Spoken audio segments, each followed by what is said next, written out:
It's a brand new week here on Chasing Greatness, and as promised, I've got my friend Mark Miller with us here. We're at Chick-fil-A at the corporate headquarters, and we're going to talk about culture. Mark's been on the show before. All you guys join us all the time. We're always talking about winning at work and winning at home, winning at life.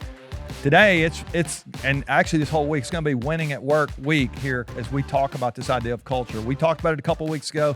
Mark, again, got this new book coming out, and so welcome to the show, man. I'm glad you're brave enough to hop in here with us. You're going to help a bunch of people this week. It's great to be back with you. So here we are at Chick-fil-A. You've been here at the corporate office for a long time. Give us a little bit of, just for those who don't know you, give us a little bit of your story, and then we'll jump into some of this culture stuff. Sure. Well, as you know, I started at Chick-fil-A as a teenager working in one of the local restaurants. And that was back in 1970 something. And as we've discussed before, I was awful in the restaurant. I knew that I was going to be fired at any moment. And so I made the first of many strategic career decisions, and I quit. Now, this made sense to me as a kid because I thought I really didn't want that on my resume. That I'd been terminated, right? So I just decided I would move on. And I got another job, and it was only about 6 months later I got laid off. And I thought, shoot, I need a job. Yeah. And I said, I can't do what they do in the restaurant, but maybe I could work at the corporate headquarters, which of course makes no sense at any level, but I was a kid. And so I walked into the home office and told the receptionist I wanted a job working in their warehouse. I knew they had a warehouse. Yeah. So she told me to have a seat. And just a few minutes later, Truett Cathy came out, the founder of Chick-fil-A, took me into his office to conduct the interview. Now, to the folks watching this, that probably doesn't make any sense to you. It didn't make a lot of sense to me, but I learned that I was interviewing to be the 16th corporate employee. And an organization with 15 employees, the head man or the head woman is probably conducting the interviews. Is going to be doing some interviewing. And so I tell people it was a combination of God's grace and lack of discernment on Truett's part. He gave me that job in the warehouse, and that was about 44 years ago. And you're still here. And I'm still here. And you tell it this way, you've had a hard time holding down a job, right? I mean, you've had several. Yes, I've worked all across the business over the years. I actually got to start several departments or functions. Again, I don't think that's a reflection of my talent necessarily. I think it was a little bit of let the kid do it, and I'd do anything. Yeah. So I started corporate communications, and I started our quality and customer satisfaction group, and so forth and so on. But I have worked all across the business. Yeah, over I love the last so much 4 that decades. you've just been grinding for those 4 decades, and for those young listeners out there that are grinding now and they feel like they're in obscurity, I always remind them that what's now is about what's later. And so you're reaping some of the fruits of all that hard work. And so we're going to jump into culture. You got a new book called Culture Rules. This is fascinating. We've had a chance to do some work with you on this, and we're fired up about this. Coming out March 7th. It's not just a few weeks away, a couple of weeks away. And if you've not pre-ordered yet, we told you this a couple of weeks ago, but you can go to leadeveryday.com and they can pre-order, and March 7th it's coming out. You got all kind of goodies there that they can get if they do that. So I hope you'll take advantage of that. So there's a lot of things you could have written about. I mean, we've written about a lot of different topics over the years, and yet this idea of culture kind of raised itself to the top this year. Why Culture Rules? Why this book this year? Well, so let me give the audience just a little bit of context. For the last 25 years, I have been working almost full time on how to help leaders grow their leadership capacity and how to help organizations grow their leadership capacity.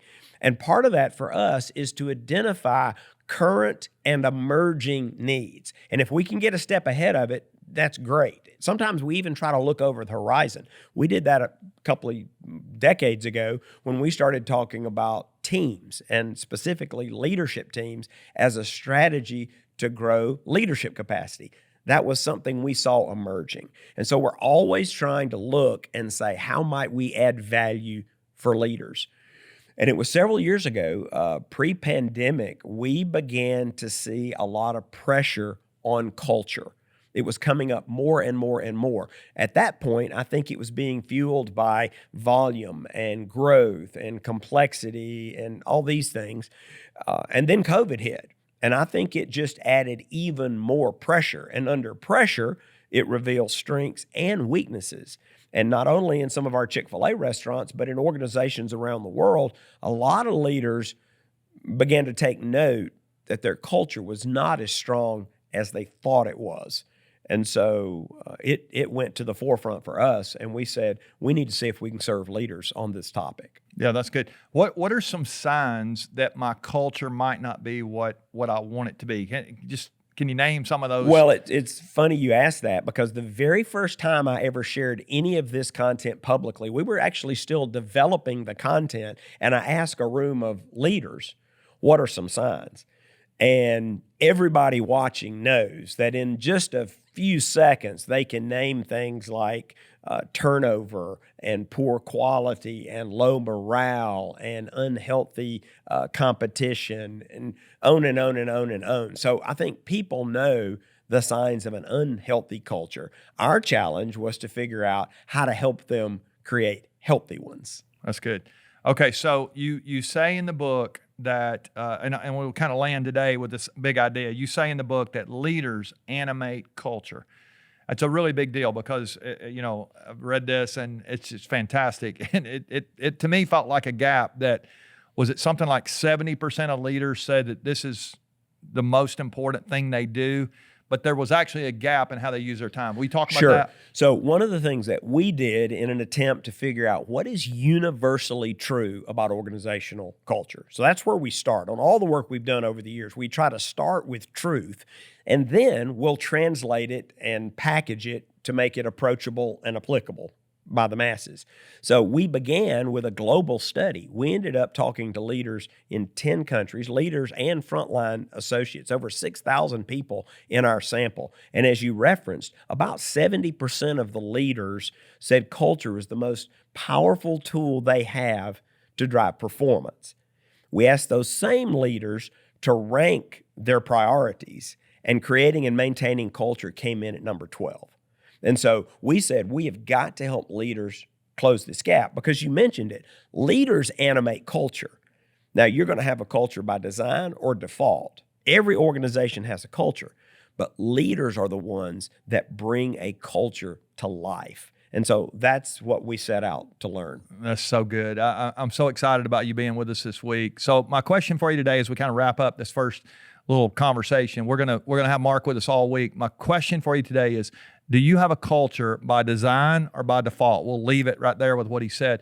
And I want you to begin to think about that. And are you doing everything you can to animate that culture, to build a culture by design? I think you really have an opportunity to animate your culture wherever you are. It might be a department, a team, an organization, a school, business, church, all kind of cultures out there, even a family. We'll get into some of that as we go through the week. We're going to talk tomorrow about the first step, the first rule in how we do that. You come back and join us tomorrow for more Chasing Greatness. Love you guys. We'll see you tomorrow.